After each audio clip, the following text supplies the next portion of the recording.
تبارك الذي بيده الملك وهو على كل شيء قدير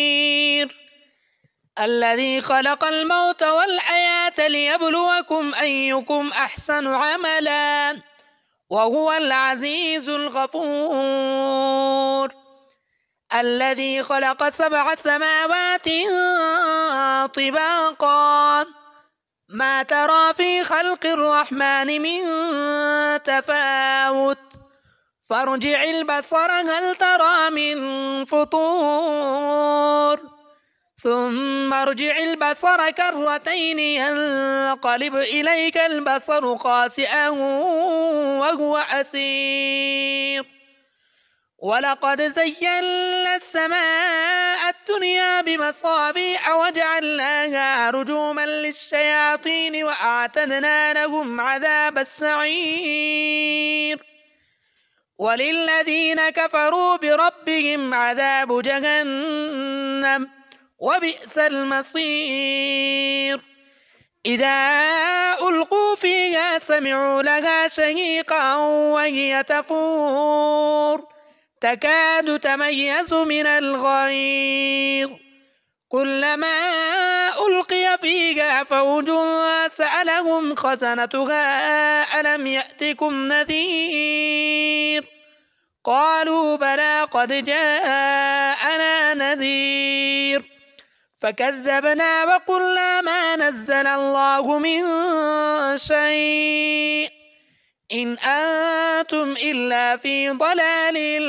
كبير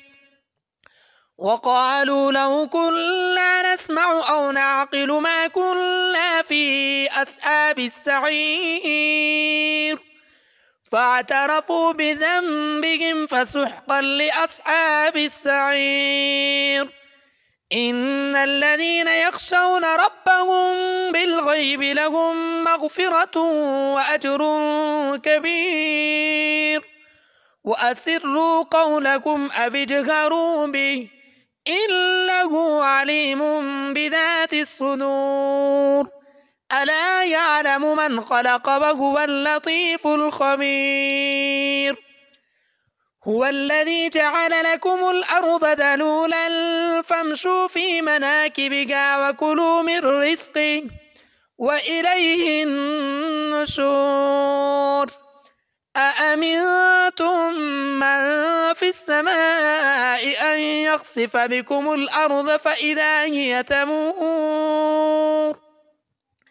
أم أمنتم من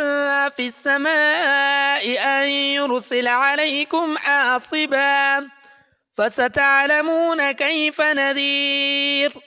ولقد كذب الذين من قبلهم فكيف كان نكير أولم يروا إلى الطير فوقهم صافات ويقبض ما يمسكهن إلا الرحمن إنه بكل شيء بصير أمن هذا الذي هو جند لكم ينصركم من دون الرحمن إن الكافرون إلا في غرور أمن هذا الذي يرزقكم إن أمسك رزقه بل لجوا في عتو ونفور أفمن يمشي مكبا على وجهه أهدى أمن يمشي سويا على صراط مستقيم قل هو الذي أنشأكم وجعل لكم السمع والأبصار والأفئدة قليلا ما تشكرون قل هو الذي ذرأكم في الأرض وإليه تحشرون ويقولون متى هذا الوعد إن كنتم صادقين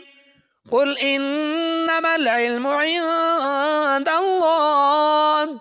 وإنما أنا نذير مبين فلما رأوه زلفة سيئت وجوه الذين كفروا وقيل هذا الذي كنتم به تدعون قل أرأيتم إن أهلكني الله ومن معي أو رحمنا فمن يجير الكافرين من عذاب أليم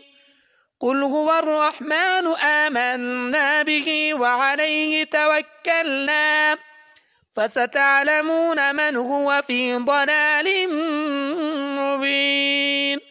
قل أرأيتم إن أصبح ماؤكم غورا فمن يأتيكم بماء معين